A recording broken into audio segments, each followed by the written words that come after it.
Una gloves. Kutengeneza sabuni sina gloves. Sitashika, sinatengeneza mwiko.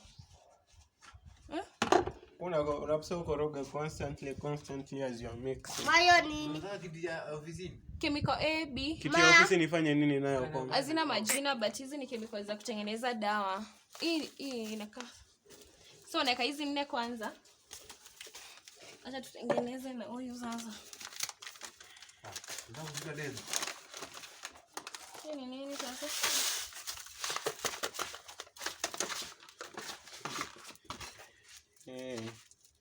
Hizi ni mwiko ni kubwa sana hii karai. Mwiko wengine nimeona itaweza kukoroga vizuri. Ni mara ya kwanza so ikiharibika.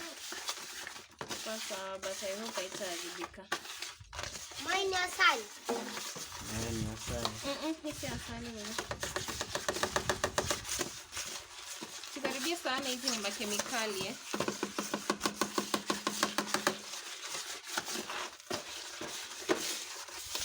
Keki. Kuna ungengine wapaswa kuweka hapo hivi.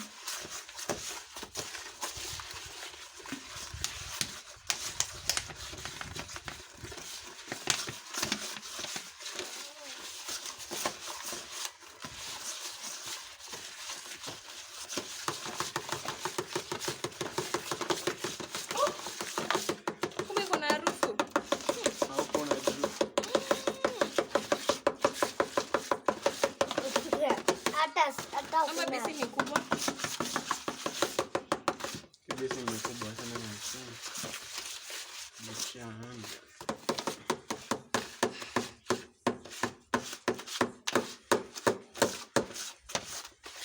So umefanyia course, unajua hii story na vile na struggle hapa.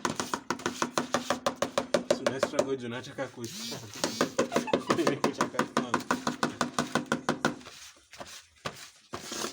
Haya.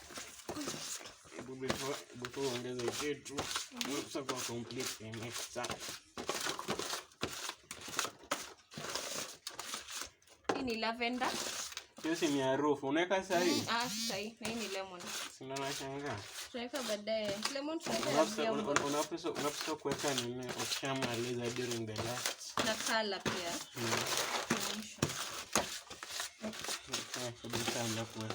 Ni maji sasa. Kidogo kidogo.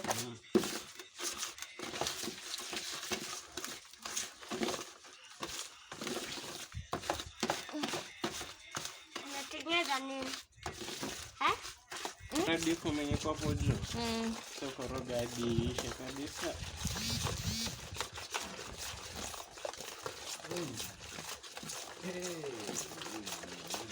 Kama susu.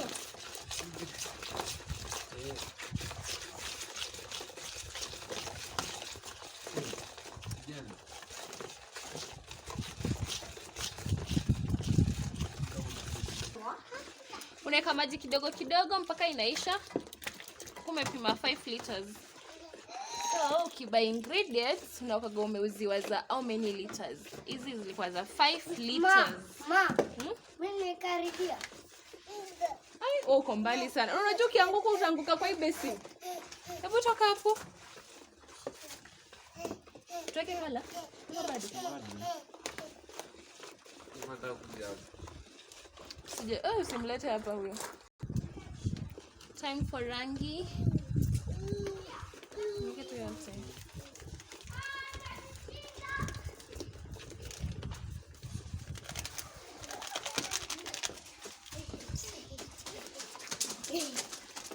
The color, napenda color yellow. Nilikuwa nasema ati hiyo ni orange, surely. The soap is ready. So, nimeka scent ya lemon kwa hii kibuyu, itakuwa ya kuosha vyombo. Alafu hii scent ya lavender nitaweka kwa ile after nimegawa soap, niweke kwa hiyo soap nyingine. Itakuwa ya kuosha mkono na nyumba. Yeah, that's it. Hivyo tu. So tafuta mali ingredients zinauzwa ununue utengeneze sabuni yako.